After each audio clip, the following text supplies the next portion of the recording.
வணக்கம் மக்களே, நாங்கள் இன்றைக்கி ஒகேனக்கல் போனோட வீலாக் தான் நீங்கள் எப்போ பார்க்க போகிறீங்க. சென்னையிலேருந்து கலைமகள் ட்ராவல்ஸ் மூலயமா போயிட்டு அங்கேருந்து தருமபுரி போயிட்டு தருமபுரியிலேருந்து ஒகேனக்கல் கவர்மெண்ட் பஸ்ஸில் போகணும். காலையில் 4:30 மணிக்கே இறங்கியாச்சு பஸ் ஸ்டாப்பில். விடியல் அவ்வளோ அழகாக இருந்துச்சு. பூவெல்லாம் கொண்டு வந்து மூட்டை மூட்டையாக இறக்கிட்டு விரித்து வச்சுருந்தாங்க வியாபாரத்துக்கு. சாமந்தி, காட்டு சாமந்தி, ரோஜா, சம்பங்கி, மல்லி, கோழிக்கொண்ட பூ, மாலை கட்டுற பூன்னு துளசின்னு எல்லாமே வந்து இறங்கிடுச்சு காலைல 4:30 மணிக்கு. அவ்வளோ அழகாக இருந்தது, ஃப்ரெஷ்ஷாக இருந்தது பூ எல்லாமே. தருமபுரி பஸ் ஸ்டாப்லேருந்து காலையில் 5:30 ஒகேனக்கல் பஸ் இருக்கும்.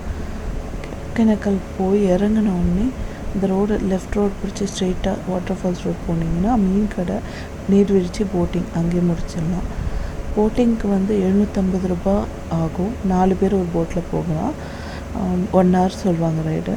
பரிசல் ஓட்டுறவங்க வந்து கொஞ்சம் தூரம் எக்ஸ்ட்ரா போக கொஞ்சம் எக்ஸ்ட்ரா வாங்குவாங்க. உங்களுக்கு இன்ட்ரெஸ்ட் இருந்ததுனால அருவி, நீர்வீழ்ச்சிலாம் பார்க்கணுன்னா அவங்களுக்கு கொஞ்சம் எக்ஸ்ட்ரா பே பண்ணிங்கன்னா கொஞ்சம் கூட்டு போய் காட்டுவாங்க. கொஞ்சம் தூரமாக கூட்டு போய் காட்டுவாங்க. இங்கே மோட்டர் போட், பெடல் போட் அதெல்லாம் கிடையாது. பரிசல் மட்டும்தான். அதை தான் போட்டுன்னு சொன்னேன். இங்கே பரிசலில் போகிறதே அவ்வளோ ஒரு அழகான ஒரு மெமரியாக இருக்கும். கண்டிப்பாக நீங்கள் ட்ரை பண்ணலாம், பயம் இருக்காது. உங்களுக்கு சேஃப்டிக்காக சேஃப்டி ஜாக்கெட்டும் ப்ரொவைட் பண்ணுவாங்க பர் பர்சன். இது போகிறப்போ இருக்க ஹேங்கிங் பிரிட்ஜ். இது வந்து மேலே போய் நம்ம இதில் வரலாம், அதுக்கும் என்ட்ரி ஃபீஸ் இருக்குது. கீழே போட்டில் போகும்போது பார்த்துக்கலாம். நீர் வீழ்ச்சி பறிச்சுட்டு வந்தது. ஆக்சுவலாக 3 நாள் முன்னாடி தான் போட்டிங் மறுபடியும் ஓப்பன் பண்ணியிருக்காங்க. அதாவது 29th May. அது வரைக்கும் க்ளோஸ்டாக தான் இருந்தது 1 week. ஏன்னா தண்ணி அளவு அதிகமாக இருந்ததுங்க. 100 அடி ஆழம் இருக்குமாங்க இது.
பரிசல் முடிச்சுட்டு அருவி இல்லைன்னா அங்கேயே ஏறணும். நிறைய பேர் குளிச்சுட்ருப்பாங்க. உங்களுக்கு எங்கே விருப்பமோ அங்கே குளிச்சுட்டு பக்கத்தில் இருக்க குரோக்கடைல் பார்க்குக்கு போங்க. குரோக்கடைல் பார்க்குன்றது மறுவாழ்வு மையம் மாதிரி முதலைங்களுக்காக வச்சு நடத்துகிறாங்க. 15 ரூபா தான் டிக்கெட்டு. போய் கண்டிப்பாக பாருங்கள். Must visit. காவேரி ஆறு அப்படியே கரை ஓரமாக நடந்து போயிட்டே இருக்கலாம். அவ்வளோ அழகாக இருக்கும்.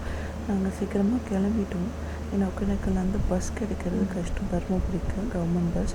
நீங்கள் ஓன் டிரான்ஸ்போர்ட் வச்சுருந்தீங்கன்னா லேட்டாக கிளம்பலாம். பட் கவர்மெண்ட் பஸ்ஸில் தான் போகணுன்னு இருந்தீங்கன்னா சீக்கிரமாக கிளம்பிடுங்க. மறுபடியும் சொல்கிறேன், பஸ்ஸஸ் நைட்டு கம்மி, இருட்டாகிடும், ஸ்டே பண்ணுற மாதிரி ஆகிடும், பார்த்துக்கோங்க. அங்கேருந்து கிளம்பி தருமபுரியிலேருந்து மறுபடியும் சென்னை ரிட்டன். ஓகே, இன்னொரு விழாக்குள்ளே சந்திக்கிறேன். பாய் மக்களே, டேக் கேர்.